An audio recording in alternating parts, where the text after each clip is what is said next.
धरा पृष्ठ को अवतरण करिबे जगत जननी माँ दुर्गा।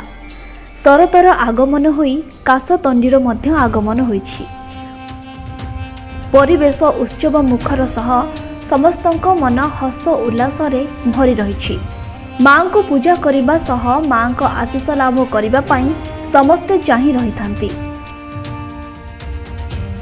हिंदू शास्त्र अनुसार अक्टोबर मास 3 तारिख आरंभ हो जाए नवरात्रर दिन। विधि विधान अनुसार माँ दुर्गा 9 स्वरूप को एही दिन पूजा करा जाए। एही दिन को नवरात्र भावे पालन करा जाए। एही 9 दिन महामाया को 9टी रूप रे पूजा करा जाए। एही दिन माँ को आदि शक्ति समस्त को प्राप्त हुए। एही दिनर 9 बेश बहु गुरुत्वपूर्ण अटे। नवरात्र दशम दिन रे माँ आदि शक्ति को दशमी पूजा बा विजया दशमी भावे पालन करा जाए। केवल गोटे स्थान रे नुह सारा भारत रे नवरात्र बेश धूमधाम रे पालन करा जाए। एही नवरात्र पूजा 3 अक्टोबर रु आरंभ होई 12 अक्टोबर जाए रहिबो। नवरात्रिर प्रथम दिन रे माँ दुर्गा शैली पुत्री रूप पूजा करा जाए। एही दिन माँ को डाहाण हाथ रे त्रिशूल एवं बाम हाथ रे पद्म रही थाए। देवी ब्रह्मचारिणी को नवरात्रि द्वितीय दिन रे पूजा करा जाए। माता ब्रह्मचारिणी को गोटे हाथ रे पद्म एवं अन्य हाथ रे कमंडल धरि थांती। तांको सठिक भावे उपासना कले भक्त मानकर समस्त असुविधा दूर हो जाए। नवरात्रिर तृतीय दिन रे मां को चंद्र घंटा रूप रे पूजा करा जाए। मस्तक रे अर्ध चंद्र विराजमान होइथाए। हाथ रे खड्ग, त्रिशूल, गदा, धनु, तीर एवं पद्म रही थाए।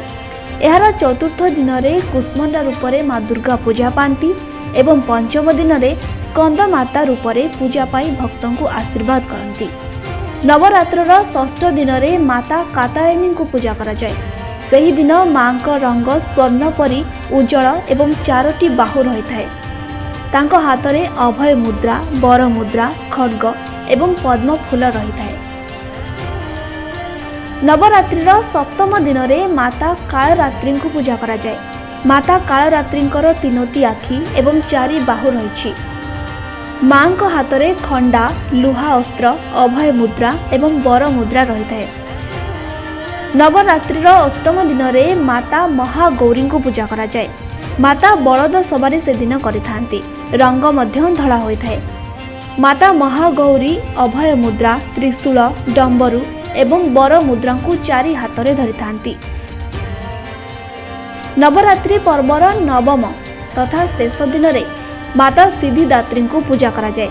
माता को 10टी बाहु रहिथिबा बेले पद्म, चक्र, गदा एवं शंख धरि थांती। देवी सिद्धिदात्री सिंह उपरे आरोहण करती।